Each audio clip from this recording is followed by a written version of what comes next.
Technology और information से भरी इस दुनिया में we all want to know कि जनरेशन जेड यानी जेन जी आखिर होता क्या है, उन्हें ऐसा क्या अट्रैक्ट करता है और वह मिलेनियल से कैसे बहुत अलग होते हैं और सबसे बड़ी बात उन्हें चाहिए क्या। दरअसल जिस तरह हम कई चीजों जैसे कि कास्ट, रिलीजन इन सब का एक डिवीजन करते हैं, ठीक उसी तरह आज के इस युग में जनरेशंस का भी एक डिवीजन हो चुका है। इन्हें कई श्रेणियों में विभाजित किया गया है, जैसे मिलेनियल्स, जेन जी और अल्फा। चलिए सबसे पहले आज जान लेते हैं कि आखिर इस जेन जी में कौन से ईयर के लोग आते हैं। जेन जी उस पॉपुलेशन को इंडिकेट करती है जो मोटे तौर पर 1998 और 2010 के बीच पैदा हुई है। जेन जी ऐसी पहली पीढ़ी है जिसने डिजिटल दुनिया को ना सिर्फ पनपते देखा है बल्कि उसे अपनाया भी है। इस पीढ़ी की हमेशा एक अलग तरह के डिजिटल प्लेटफॉर्म और सोशल मीडिया तक पहुंच रही है। चलिए अब बात करते हैं मिलेनियल्स की कि मिलेनियल्स आखिर है क्या। मिलेनियल्स उन्हें माना जाता है जो 1981 से 1997 के बीच पैदा हुए हैं, यानी वर्ष 2023 में मिलेनियल्स 24 या 40 की रेंज में है।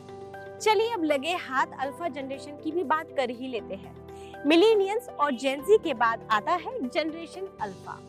ये वो पीढ़ी है जिन्होंने स्मार्टफोन के बिना दुनिया को कभी देखा ही नहीं होगा, ना ही कभी वैसी दुनिया को जान और समझ पाएंगे। मिलेनियल्स और जेन जी की पीढ़ियों में उम्र के अलावा भी काफी डिफरेंस है। तो चलिए अब यह समझते हैं कि जेन जी वाली पीढ़ी के काम करने, समझने, बोलने, लोगों से मिलने और सोचने का अंदाज बाकियों से कैसे अलग है और अध्यात्म में ये पीढ़ी कैसे मिलेनियल से भी 2 कदम आगे है। शुरुआत करते हैं टेक्नोलॉजी से।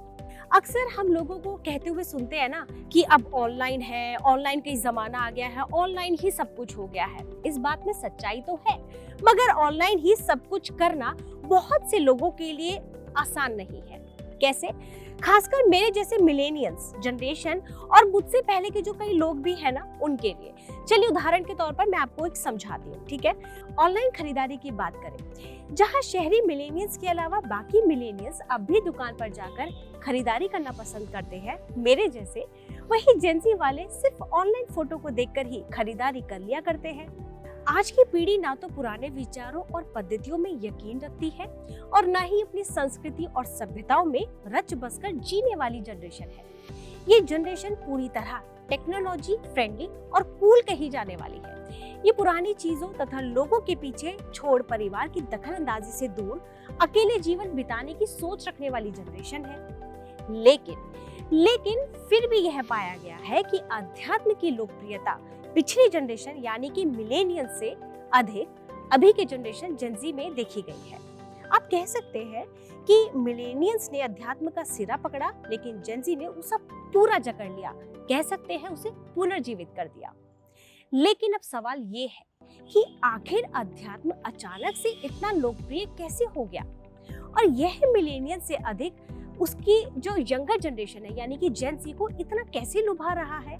चलिए जानते हैं जेन जी पीढ़ी में अध्यात्म इतना लोकप्रिय कैसे हो गया। सबसे बड़ा बदलाव आया कोविड के टाइम से। कोविड के लॉकडाउन ने सबसे अधिक जेन जी पर ही असर डाला और इसी टाइम पीरियड में यही जनरेशन स्पिरिचुअलिटी की तरफ भी अट्रैक्ट हुई। आइए जानते हैं कैसे।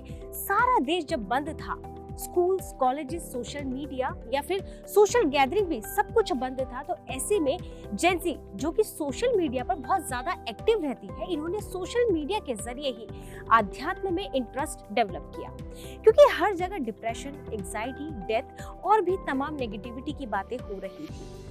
कोविड एक दुखद घटना थी, लेकिन इसने जेन जी को अध्यात्म के प्रति प्रेरित किया और आज देखिए इस पीढ़ी का हर एक बंदा या हर कोई स्पिरिचुअल पॉडकास्ट देख भी रहा है, सुन भी रहा है, मेडिटेशन कैंप्स जा रहे हैं, पहाड़ों पर भी घूमने जा रहे हैं, तो भी वहाँ स्पिरिचुअलिटी की ही बातें कर रहे हैं। जेन जी एक तरह से माने भाग्यशाली भी है। कैसे? देखिए, जैसे मैं एक मिलेनियल्स हूँ और मेरे पास तो उस समय इतने ऑप्शंस भी नहीं थे कि स्पिरिचुअलिटी को इतने अच्छे और सरल तरीके से एक्सप्लोर करो, लेकिन इन जेंजी को देखिए, इस जनरेशन के लिए सब कुछ आसान है।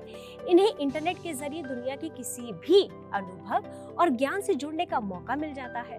वो न केवल अपना आध्यात्मिक जीवन शेयर कर सकते हैं, बल्कि दूसरों से भी बहुत कुछ सीख सकते हैं। ऐसा हम भी कर सकते हैं, ऐसा नहीं कि हम नहीं कर सकते, क्योंकि इंटरनेट तो सभी के लिए है ना। लेकिन जिस एज में ये युवा इन सब चीजों को एक्सप्लोर कर रहे हैं, वो मौका हमारे पास या उस वाली जनरेशन के पास नहीं था। आज की जनरेशन आध्यात्म को अपनाना चाहती है और वो बढ़ भी रही है। ऐसा नहीं है कि नहीं बढ़ रही है, बस इन्हें एक ऐसी टेक्निक चाहिए जो इन्हें अपनी आत्मा से जोड़े रखे। इस जनरेशन के पास सब कुछ है, लेकिन बस मानसिक शांति की शायद थोड़ी कमी है, जिसकी तलाश इन्हें वापस प्राचीन तकनीकों से जोड़ रही है। दोस्तों, मैं आप लोगों से बिल्कुल नहीं पूछूंगी कि आप कौन सी पीढ़ी के हैं। ध्यान देने वाली बात बस इतनी सी है कि भले ही पीढ़ियों का विभाजन उम्र के हिसाब से किया गया हो, मगर कई लोग ऐसे भी होते हैं जो अपने वक्त से ना आगे और पीछे रह जाते हैं। इसलिए उनके आचरण को ध्यान में रखते हुए ही उन्हें कोई टैग दे। आशा करते हैं कि आपके मन में पीढ़ियों से जुड़ी हुई जितनी भी जिज्ञासाएं थी, उनमें से कुछ का हल करने में हम सफल रहे हो। आपको हमारा ये वीडियो कैसा लगा हमें कमेंट सेक्शन में जरूर बताइएगा।